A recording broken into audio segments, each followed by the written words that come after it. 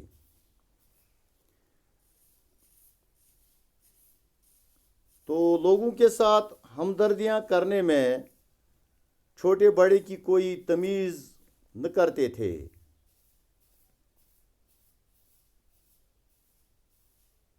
اس بامروت ایسے تھے کہ انکار نہیں کر سکتے، یعنی اگر انہیں کوئی حاجت مند ان کے پاس آتا تھا تو ان کو وہ محروم نہیں کرتے تھے، کچھ نہ کچھ دیتے تھے۔ تعصب ان میں نام کو نہ تھا۔ تعصب ایک بہت بڑی بیماری ہے جو انسان کے اخلاق اور کردار کو تباہ کر دیتا ہے۔ ہر قوم و ملت کے آدمی سے یکساں خلوص اور محبت سے پیش آتے تھے۔ ہندو مسلم اتحاد کے بڑے حامی تھے، یعنی مولانا حالی ہندو مسلم اتحاد کے بڑے حامی تھے، امن پسند تھے۔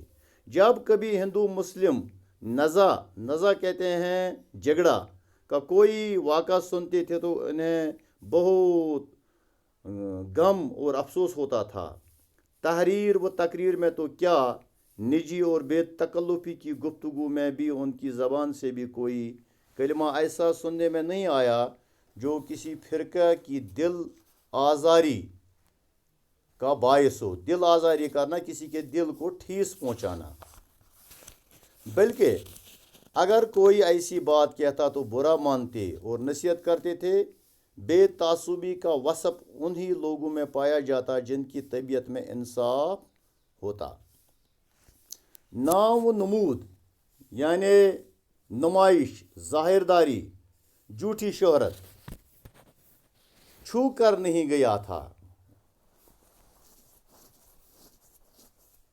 ہمارے شاعروں میں تو اللہ عیب ہی نہیں رہی بلکہ شیوا ہوگی۔ تو اللہ کہتے ہیں اصل میں یہ شاعری اصطلاح میں جس میں شاعر اپنی بڑائی کو بیان کرتا ہے، اپنی بڑائی ظاہر کرتا ہے۔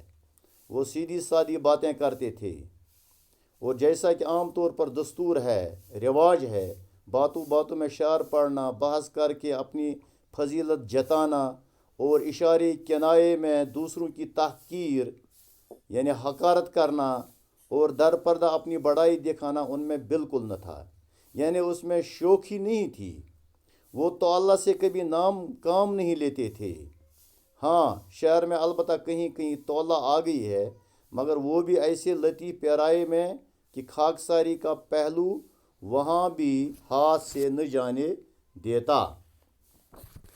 یعنی مولانا حالی شعر بھی کہتے تھے، کبھی کبھی انہوں نے وہ شاعرانہ تولا بھی استعمال کیا، لیکن اس میں بھی عاجزی اور انکساری سے ہی کام لیا۔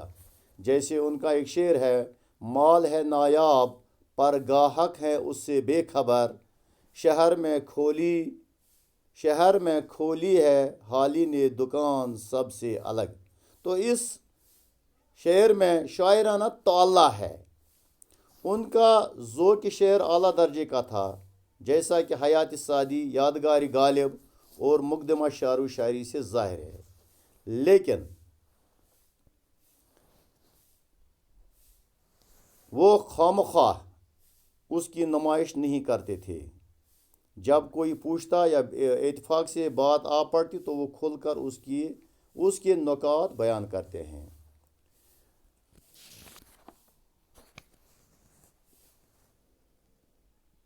ہمارے ہاں یہ دستور سا ہو گیا کہ جب کبھی کوئی کسی شاعر سے ملتا تو اس سے اپنا کلام سنانے کی فرمائش کرتا. شاعر تو شاعر سے ہی اس لیے فرمائش کرتا ہے کہ اس سے بھی اپنا کلام سنانے کا شوق گدگداتا ہے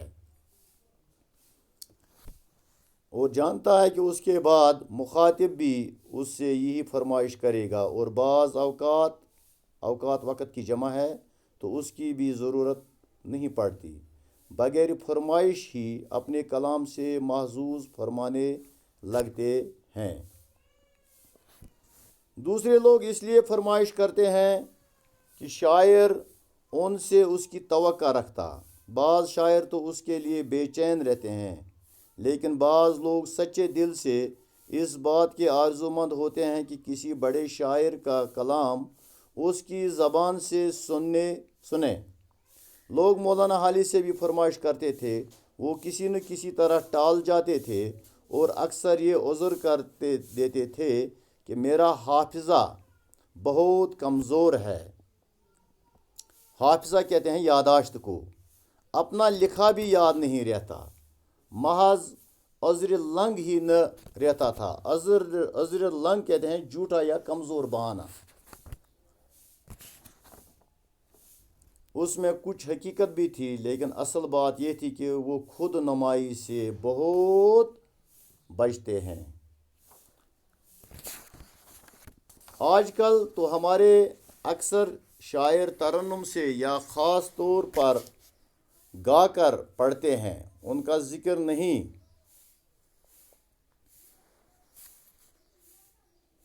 لیکن جو تحت اللفظ پڑھتے ہیں ان میں بعض طرح سے چشم و ابرو، ہاتھ، گردن اور جسم سے کام لیتے، اور بعض اوقات ایسی صورتیں بناتے ہیں کہ بے اختیار ہنسی آ جاتی. لیکن مولانا سیدھے سادے طور سے پڑھتے تھے، البتہ موقع کے لحاظ سے اس طرح ادا کرتے تھے کہ اس سے اثر پیدا ہوتا. ایک بار علی گڑھ کالج میں مومڈن ایجوکیشنل کانفرنس کا سالانہ اجلاس تھا. مولانا کا مزاج کچھ علیل تھا. علیل کہتے ہیں بیمار کو. انہوں نے اپنی نظم پڑھنے کے لیے مولوی وحید الدین سلیم صاحب کو دی، جو بہت بلند آواز، مقرر اور پڑھنے میں کمال رکھتے تھے. سلیم صاحب ایک ہی بند پڑھنے پائے تھے کہ مولانا سے نہ رہا، یعنی اسے صبر نہ رہا. نظم ان کے ہاتھ سے لے لی اور خود پڑھنا شروع کی. ذرا سی دیر میں ساری مجلس میں کوہرام مچ گیا، شور مچ گیا. باقی انشاءاللہ کل